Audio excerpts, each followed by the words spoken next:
জলের অতলে স্বপ্ন দেখে মন, এ যেন স্বপ্ন স্বপ্ন খেলা। সারা বেলা স্বপ্ন নদীতে ভেসে যায়, ফ্যামিলি ফ্যান্টাসি ভেলা।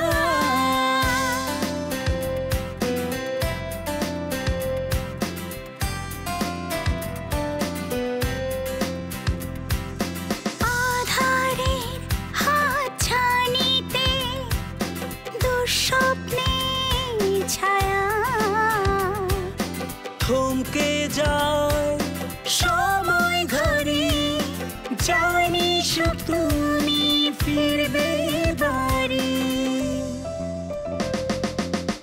কাটে রাত কাটে দিন, নতুন রঙে মন রঙিন, ভালোবাসার অনিমেষ হাত ছানিতে স্বপ্নে বিভোর।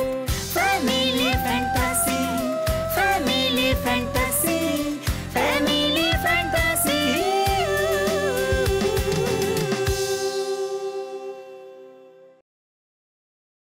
আমি এখন প্ল্যান করছি, আমি সৌদি, আপনি এদের পিছে আর ঘুরবো না। আমি দেখি কাতারে যদি আমার একটা ব্যবস্থা হয়ে যায়। এই উত্তরাতে দাঁড়িয়ে বলছি, আজকে আমি রাস্তা রাস্তা উত্তরা ঘুরতেছি, একদিন আমি এখানে ফ্ল্যাট কিনবো। একটা ইজ্জত আছে, এত নিচে নামছোস? তোর তো আমি আসলে মনে হচ্ছে একটু পছন্দ করতাম, চাচ্ছিলাম আমি তুই একটু ভদ্র হয়ে যা, আস্তে আস্তে ভদ্র হয়ে যা। তোর নিয়ে আমি অনেক স্বপ্ন দেখছি, তুই শেষ পর্যন্ত ছিনতাইকারী। তোমার তো খালি ফোন দরকার ওই মুটকির সাথে ইটিস পিটিস করার জন্য, আর কোনো দরকার আছে বলো? শোনো, আমি কারোর সাথে ইটিস পিটিস করি না, সেটা তুমি খুব ভালোভাবে জানো, তারপরও তুমি এসব নিয়ে বলো। বলি কারণ আমি জানি আমি যেটা বলছি সেটাই সত্যি। আচ্ছা মামা, আমাদের নানা বাড়িতে মানে ঘর কয়টা বাড়িতে? ঘর দিয়ে কি করবো? আমার নানা তো কখনো রুম শেয়ার করে থাকিনি, তো কোথায় থাকবো? রুম শেয়ার করার কথা চিন্তাই করতে হবে না তো, বাড়িতে সাতটা ঘর, এত মানুষই তো নাই। তবে একটা সমস্যা আছে, যারা থাকে তাদেরকে একটু বলে নেবো যে কয়েকদিন ডিস্টার্ব হবে, তোমরা কিছু মনে করো না। কারা থাকে মানে তুমি না বললে বাসাতে কেউ নাই? আরে আসে না, বাসাতে কেউই নাই, কিন্তু ওনারাই তো থাকে। আচ্ছা বলো না কারা থাকে? তুই আবার কারো কাছে বলবি না তো? আমার তুমি কিন্তু কথা ঘুরাচ্ছ, তুমি বলছো বাসায় কেউ থাকে না, এখন বলছো যারা আছে তাদেরকে ভাগাইতে হবে, মানে কি? আরে তারা তো আমার অতি পরিচিত। তারা কারা? শোন, আমি তখন ক্লাস 8-এ উঠলাম, 7 থেকে 8-এ উঠলাম। আমার ফুফু বাড়ি একদম গ্রামের ভিতরে, নদী পার হয়ে যেতে হয়। ফুফাতো ভাইটা পরীক্ষার পর আমাদের এখানে এসেছিল 5-7 দিন, ভালো একটা ফ্রেন্ডশিপ। সে আমার আব্বাকে আর আম্মাকে বলে রাজি করাবো যে আমি ওকে নিয়ে যাব। তো তখন চলে মানুষ আরও গ্রাম নদী পার হয়ে গেলাম ওদের বাড়িতে। ওদের বাড়িতে যাওয়ার ব্যাপারে একটা এক্সাইটমেন্ট ছিল। আর ওদের গ্রামে প্রচুর খেজুর গাছ, শীতকালে ছোলা গাছ আছে না, আমাদের ছোলা গাছ হয়তো ছোলা পুড়ায় আমরা খাবো। ওদিন আবার দুপুরবেলা ফুপু ইলিশ মাছ রান্না করছে। আমার পুয়াতে পাঠানো মুকুল কিন্তু আমার বলছে, এই মা যদি ইলিশ মাছ দেয় তুই খাবি না। কেন ইলিশ মাছ খাবো না? ফুপু আমার দেবে, তোর তো বেশি দেবে, তুই একটা রেখে দেবে ইলিশ মাছ, বা একটা খাবি, রেখে বাকিটা পকেটে করে নিয়ে যাবো। পকেটে করে কোন জায়গায় নিয়ে যাবো? বসে যখন আমরা রাত্রিবেলা রস পাড়তে যাবা না, সেই সময় পকেটে রাখলে পরি, তোর তো পরি দেখার খুব শখ, পরি আসবে না। ইলিশ মাছ, হ্যাঁ ওই ইলিশ মাছটাকে পরিরা খুব পছন্দ করে।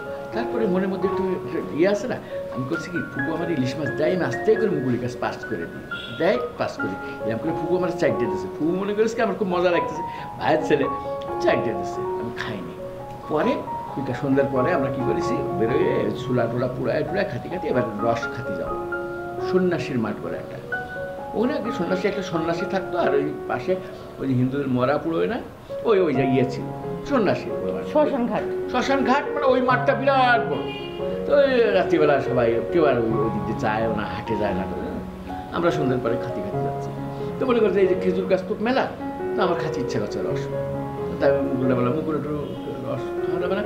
মুকুল করছে কোনো ব্যাপার, গ্রামে তো কোনো ব্যাপার না, আর গ্রামে ছোটো ছোটো গাছ আছে, ওদের রস পাড়ে যাচ্ছে আর খাচ্ছি বেশ 3-4 জায়গাটা খেলাম। আর রস খেলে তো পেট একটু ভার হয়ে যায়, খানিক পরে না ছোট মানুষ তো তখন একটু মাইনাসটা বেশি, বুঝতে পারছিস? তা আমি একদিকে গিয়ে বসেছি, ওরা আস্তে আস্তে সামনের দিকে গেছে। পকেট থেকে কিন্তু ইলিশ মাছের ঘ্রাণ বেরোচ্ছে। বসে যখন আমি বসে, পেটটা যখন হয়ে গেল শিশি করা, তখন সে হালকা লাগলো। আর ইলিশ মাছের ঘ্রাণটা করে আমার মনে হচ্ছে আল্লাহ, পরি তো ইলিশ মাছের ঘ্রাণ পাচ্ছে নিশ্চয়ই, ও তো আসবে না, বুঝতে পারছিস?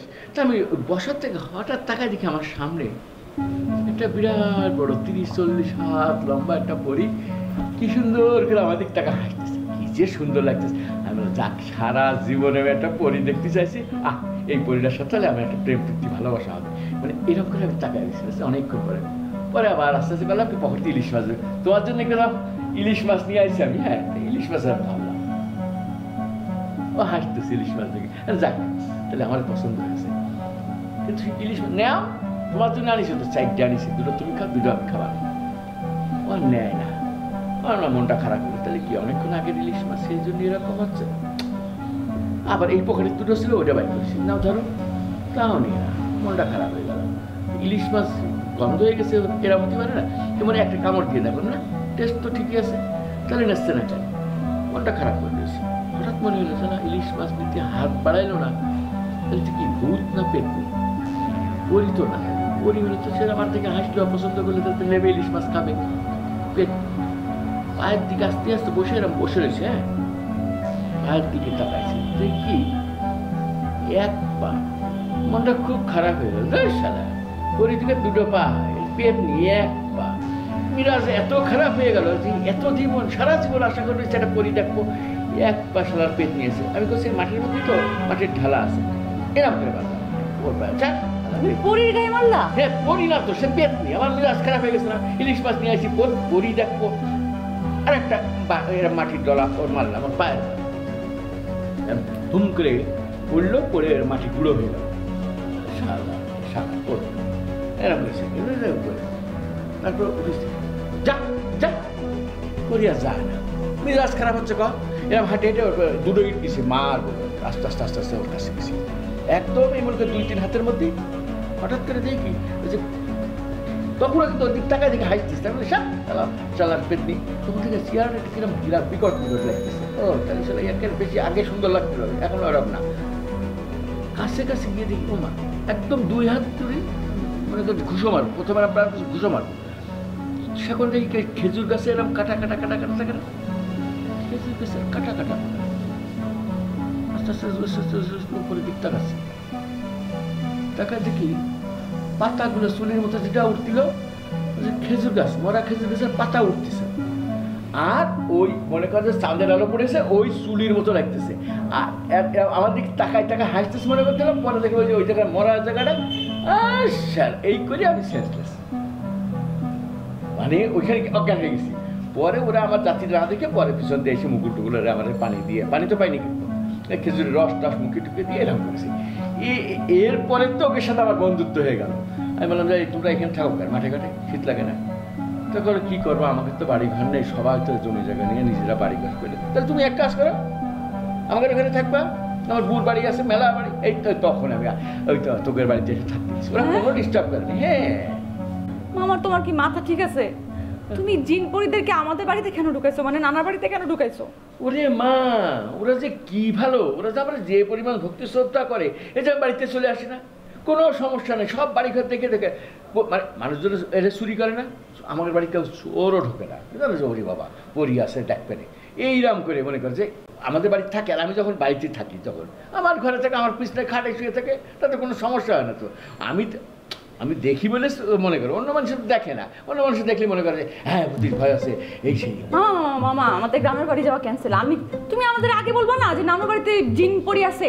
আরে কি বলিস তুই, আমি আসি না। না মামা, তুমি আগে বলো নাই কেন? আমি এতদিন ধরে ব্যাগ গুছাইছি, কত রকম প্রিপারেশন নিছি। ও মাই গড, আমি যদি চুল ছাড়া কাউকে দেখি, আমি তো ওইখানে ফিট হয়ে যাবো মামা। আমার তো এখনই ভয় লাগতেছে, মনে হচ্ছে পিছন দেখে আসতেছে। ওরে পাগলি না, ওরা আমাকে শ্রদ্ধা করে তো, আমি ওদের বলে দেবো এটা আমার ভাগ্নি, আর তোর কিছুই বলবে না। হ্যাঁ হ্যাঁ, তোমাকে শ্রদ্ধা করে, আমাকে তো করে না। আমি আমার রুমে যাই। পাগল, আরে আমি আসি না, বললাম তো তোরে। ভয় পেয়েছি, বাচ্চা জীবনে ভূত দেখে নাই।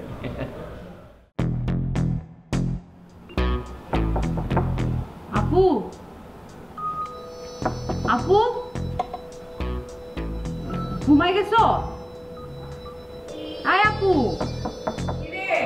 একটু আসো না।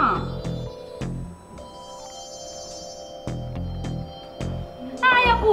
আরে বাবা আসছি তো। কি হয়েছে? দেখো মামা নাকি আমাকে কিসব ভূতের গল্প শোনাচ্ছে, এখন আমার ঘুম আসতেছে না, অনেক ভয় লাগতেছে। মনে হচ্ছে যে এই ঘরে কি যেন একটা আছে এরকম লাগতেছে, আমার ঘরে ঘুমানো চলে না। আরে ধুরও কিছু হয়নি, যা তো শুয়ে পড়। কি বলো আপু, মামা আমাকে গ্রামে নাকি গ্রামের বাড়িতে নাকি ভূত আসছে। আরে মামা তোর সাথে দুষ্টামি করেছে, ভূত টুত কিছু নেই, যা শুয়ে পড়। না না আপু শোনো, এই যে দেখো এখন আমার বুঝবাম দাঁড়ায় আসা, প্লিজ তুমি আমাকে এভাবে রাতের বেলা রেখে ঘুমাতে পারো বলো? আমার অনেক ভয় লাগতেছে, বিশ্বাস করো। তুই না একটা ভিতুর ডিম। আচ্ছা ঠিক আছে, যা, আমি আসছি, যা।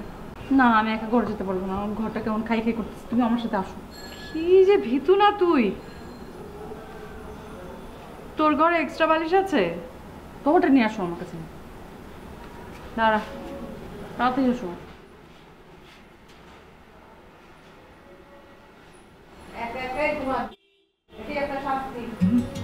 কোথায় যাও? গুড নাইট গুলো ভাই।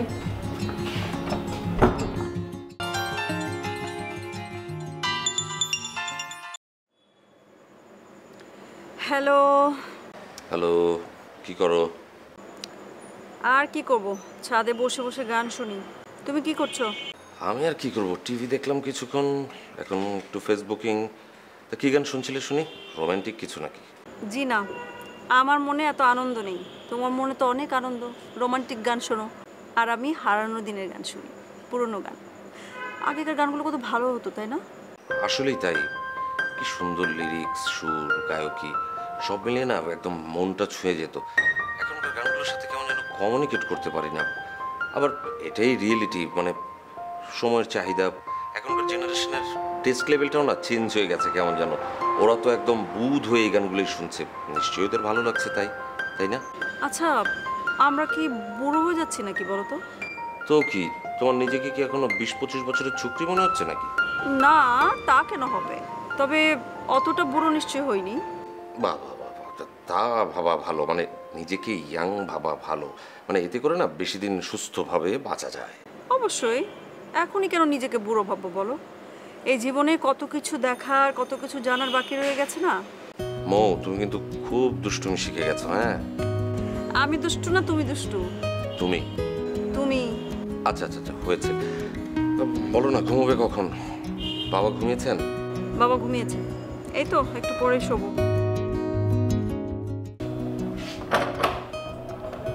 ও ইরাজ, আসো। ঘুমায় পড়ছিলেন নাকি? আরে না, কিসের ঘুম? ঘুম না, এই একটু টুকটাক। এই ঘুম আসছিল না, তাই ভাবলাম আপনার সাথে একটু গল্প করি। আচ্ছা, আপনি মনে হয় ডিস্টার্ব করছি, আমি আসি। থাক। আরে না, কি বলো না বলে, তোমার ঘুম আসছিল না বললা যে? হ্যাঁ, একটু ঘুমের প্রবলেম হচ্ছে আর কি। ঘুমের কি সবসময় এরকম প্রবলেম হয়? না, মানে হয়েছে কি, এই ইয়াং বয়সে যদি ঘুমের একবার প্রবলেমটা হয় তাহলে কিন্তু এটা পরে সাইকোমেনিয়া বলে একটা, কি জানি ইংলিশটা একটা অসুখের নাম আছে, ওইসব কিছু না তো? না মামা। আরে এই যে দেখো, আমি 60 বছর বয়স, তোমার মামা যেখানে বলবা সে অনেক কাজ 2 সেকেন্ডের মধ্যে নাক ডাকা শুরু করে। খুব ভালো, খুব ভালো। আসলে মামা, ওই হয় না আর কি, মাঝে মাঝে ঘুম আসে না, এইরকমই আর কি। তো ভাবলাম আপনি জেগে আছেন, তাই একটু গল্প করতে আসলাম। খুবই ভালো কাজ করছো, খুবই ভালো কাজ করছো। এই অনন্যা কি ঘুমায় পড়ছে? না, ও তো অবসরের কাছে ঘুমাতে গেছে আর কি। কি অনন্যা গেছে অবসরের কাছে ঘুমাইতে? এই লুকাইবে না কিন্তু, তোমাদের মধ্যে কোনো ঝগড়াঝাটি হয়েছে নাকি? না মামা, ওই অবসরে এসেই ওকে ঘুমাতে নিয়ে গেছে। সেইটা বলো, একা একা ঘুম আসতেছে না, এটা হয় নতুন নতুন বিয়ের সাথে না? ওরকম একটু হয়, আমাদেরও ইয়াং বয়সে ওরকম হইতো। শোনো, অপ্রাসঙ্গিক একটা কথা তোমার আমি বলে রাখি, সুযোগ সুবিধা তো ঠিকঠাক মতো হয় না। ওই যে রিঙ্কু বলে একটা পোলা আসে না আমাকে বাড়িতে? হ্যাঁ, রিঙ্কু। এইটা হইতে একটু দূরে থাকবো, ও হচ্ছে একটা বদমাইশের আসারি, ইবলিসের সিবলিস খারাস। কেন মামা, কি হয়েছে? আমার কাছে তো ভালোই মনে হলো। আর অপ্সরা অনন্যার সাথেও তো রিলেশনটা বেশ ভালো, আমার সাথে একেবারে ভদ্রভাবে বিনয়ের সাথে কথা। নিশ্চয় কদিন মেশো তখন বুঝবা জিনিসটা কি। অতিভক্তি চোরের লক্ষণ একটা কথা বলে না, ও হচ্ছে সেই টাইপের। না, আপনি বলছেন আমি সাবধানে থাকবো, তাই ওই খাটাসটা থেকে দূরে থাকবা। আর ও যেটা বলে বিশ্বাস করবো না, 100% মিথ্যা কথা বলে, মিথ্যাবাদী একটা। মামা আপনি বলেছেন, আমি বিষয়টা মাথায় রাখবো। আর একটা কথা, জি, পয়সা করে যদি কোথাও কোনোদিন কোনো আওয়াজ দেয়, একটা টাকাও দিবা না, জিজ্ঞেস করে আমার কাছে জিজ্ঞেস করে তারপর দিবা। আচ্ছা, কেন, কি হয়েছে? আরে বইলো না, আমার মতো লোক, আমি এলাম একটা ইন্টারন্যাশনাল লেভেলের লোক, আমার কাছ থেকে 1000 টাকা নিছে। সেই টাকা কি আমি ওরে কলার ধরতে পারি না পিস্তল ঠেকাইতে পারি? চিটার বাটপার টাইপের হলে যা হয়। আর এলাকার যত দোকান আছে সমস্ত দোকান থেকে বাকি বকেয়া খাইয়া দোকানদাররা ওরে দেখলেই আগের থেকে ফট করে ক্যাশের থেকে টাকা পয়সা সরাই ফেলে। ক্যাশ থেকে টাকা পয়সা হ্যাঁ সরায় ফেলে? হ্যাঁ। কেন? আরে আসলে বলবে 500 টাকা ধার দে, তো টাকা তো ধার দিতে পারে না, মানে দিলে তো আর ফেরত দিব না জীবনে। ওরা করে কি টাকা ক্যাশে নাই, ও করে কি ফট করে ক্যাশ টান দেয়, টাকাতে ওখানে নিয়ে জায়গা। এই টাইপের খারাপ এবার বোঝো, খারাপের খারাপ কি পরিমাণ। ঠিকই বলেছেন মামা, ডেঞ্জারাস তো। এমনি কি আর আমি তোমারে কইতেছি, আমার একটা দায়িত্ব কর্তব্য আছে না, তুমি আমার জামাই মানুষ।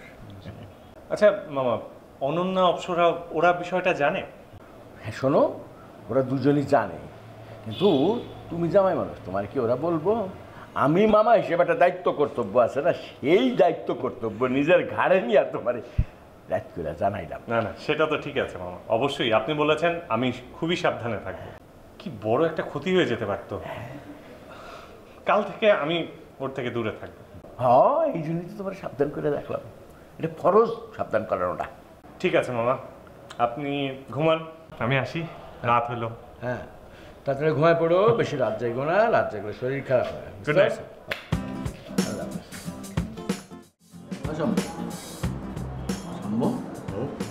মামা কিছু বলছো? হ্যাঁ, কি ঠিক করলি? কোন ব্যাপারে? ওই যে বাড়ি যাওয়ার ব্যাপারে। ও না, মানে এখনো তো কিছু ঠিক হয়নি, মানে যাবো তো, কিন্তু এদিকের কাজকর্মগুলো গুছিয়ে নিতে হবে না। আর বাবা বললেন উনি আমাদের সঙ্গে যেতে চান, কিন্তু উনিও তো ওনার হাতের কাজগুলো না গুছিয়ে যেতে পারবে না। তুমি খামাকে তো অস্থির হচ্ছ কেন? অস্থির কি এমনি এমনি হচ্ছে? আমি কারণ আছে তো, দেখা গেলো আমরা জাতি জাতি বুবু চলে আসলো ফসান করে, তাহলে আর বাড়ি গিয়ে কোনো মজা হলো না। আমরা যা আনন্দ করবো প্ল্যান করেছি, সেই প্ল্যানটায় মাটিয়ে যাবে। কেন, মার সাথে এর মধ্যে তোমার কথা হয়নি? আমার সঙ্গে লাস্ট যখন কথা হলো, মা তো বললেন আরও কদিন উনি থাকবে, আমরা ইন বিটুইন এই সময়ের মধ্যে চলে যাবো, তাহলেই তো হচ্ছে। আচ্ছা বাই দ্য ওয়ে, ভালো কথা, তুমি গ্রামের লোকজনের সঙ্গে কথা বলেছো? সব দিন ফটাফট রেডি হয়ে আছে, তোর আমার গ্রামে একটা মনে করতে ওয়েট আছে না। না মামা, বিষয়টা আসলে তুমি যতটা সহজ মনে করছো অতটা সহজ না। আসলে হয়েছে কি, গ্রামের লোকজন যাদের তুমি ডাকবে, শুধু ডাকলেই তো হবে না, তাদের বোঝাতে হবে কেন তারা এই প্রজেক্টের সাথে থাকবে। সেটা যদি আগে থেকে তাদের কনভিন্স করা থাকে, মানে বোঝানো থাকে, তাহলে সুবিধা না? সে তো আমি অনেক আগের থেকেই করতেছি, সবার কাছে এইসব বলা কওয়া আছে না। আর গ্রামের লোকজন মনে করে যে আমি ডাক দেওয়ার সাথে সাথে ফটাফট রেডি হয়ে যাবে। সবশেষে কথা হচ্ছে কি জানিস, লাভ আছে না, যেখানে লাভ আছে সেখানে গ্রামের লোক সব ছাপাই পড়বে না। মামা লাভ তো পরে, আগে তো কাজটা করতে হবে, তাই না? মানে প্রপার লোকজন, আই মিন যদি তুমি কর্মঠ সুদক্ষ লোকজন না পাও, তাহলে তো কাজটা পুরোপুরি লস হয়ে যাবে। তখন দেখবে সব লোকজন তোমাকে খুঁজতেছে, আর এই কাজের মধ্যে কিন্তু ফটকাবাজ লোকজন ঢুকলে সব শেষ। হ্যাঁ, সেটা আমি বুঝতে পারছি। আর কর্মঠ কিটা না কিটা সেটা তো আমি ঠিক মতো বলতেই পারি। আর একটা কথা আছে কি জানিস, এই কাজটা শুরু না হলে না, বসে থাকতে থাকতে না শরীর মধ্যে মনে হচ্ছে শিকড় গজা যাচ্ছে। কি যে বলছো মামা, ঢাকা শহরে তো মাটিই নেই, শিকড় গজাবে কোত্থেকে?